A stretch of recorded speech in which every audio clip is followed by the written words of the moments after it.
Okay, moving on to different kinds of word problems. The second kind of word problem we're going to talk about is basically just a verbal sentence translated to a math sentence. It doesn't have a picture that you're going to be able to draw. It's not geometric, but it's basically taking a sentence that's more or less written in the English language, turning it into a math equation and solving for whatever it is they're asking you to find. So if we look at this example, and we're trying to pick out, we did a lot of this in 7th grade last year, we're trying to find the math words and the math symbols in here. So 2 less than, well, less than means subtraction. Now, it doesn't necessarily mean 2 minus. You have to ask yourself what's getting smaller here. So 2 less than 2/3 of a number. Well, 2/3, of course, is a fraction. Of means, I hope you all remember this, of means multiply.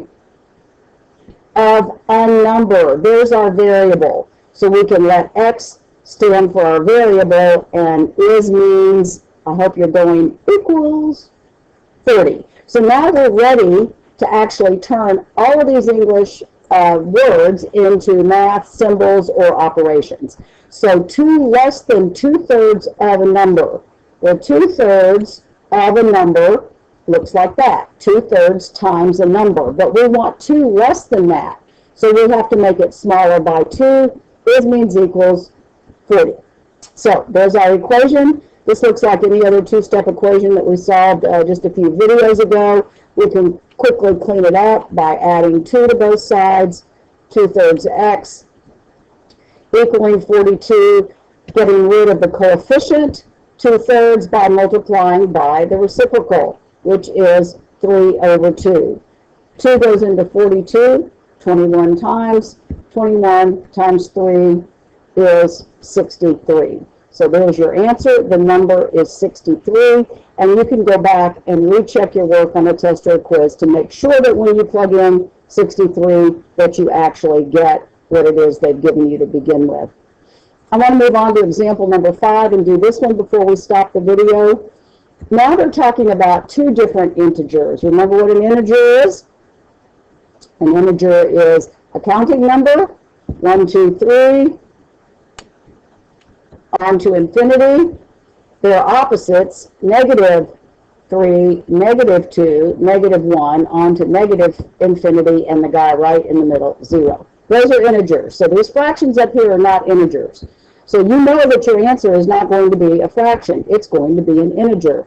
2 integers have a difference. There's a math term right there. That's a subtraction of 9.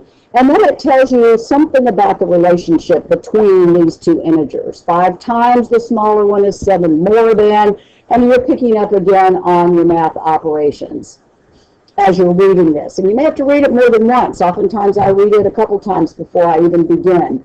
We need a variable to stand for one of these 2 integers. And I almost always let x be my smallest integer, because I would prefer to add and subtract to get the biggest one, I mean to add and multiply to get the biggest one rather than subtract and or divide.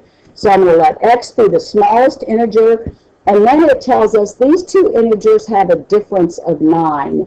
That means if you take the bigger one and you subtract the smaller one, you're going to get 9. But since I've started with x being the smallest integer, how can I represent, still using x, how can I represent the larger number? Well, if I add 9 to it, I now have the largest of the 2 integers. So again, I prefer to use addition rather than subtraction, but if you do your work correctly and you choose to let x be the largest integer and you do it a different way, you'll get the right answer as well. Now we need to set up the equation. And so the equation, you need this little box. The equation says that we use this first sentence to get this business right here. So we're not going to use this first sentence anymore. We're going to use the second sentence to actually go in and write the equation. So 5 times the smaller integer, you can think that the word integer is implied there. 5 times the smaller integer is, there's my equal sign right there. So 5 times the smallest integer is, and then 7 more than. So I know whatever it is I got coming, I'm adding 7 to it, 3 times the larger integer. Okay, be careful here, because 3 times the larger integer is going to involve a grouping symbol. This larger integer is x plus 9. You need 3 times that entire term. So this is what your equation is going to look like, and now you need to do the distribution, get your variables together, and solve, solve, solve. So this is going to look like normal distribution. You are now going to subtract 3x from both sides to get your x's together. 2x is equal to 34 on that side, divvy divvy, and you get x is equal to 17. Again, you might think you're finished, but you need to go back and find out what they're asking you to find. If they asked you to find just the smallest integer, then you'd circle this and you'd say, yes, sirree, I'm done. Smallest integer is 17. But they're asking you to find both integers. So your integers are 17 and 17 plus 9. So your integers are 17 and 26. Okay, well done. We'll practice more in class. Bye.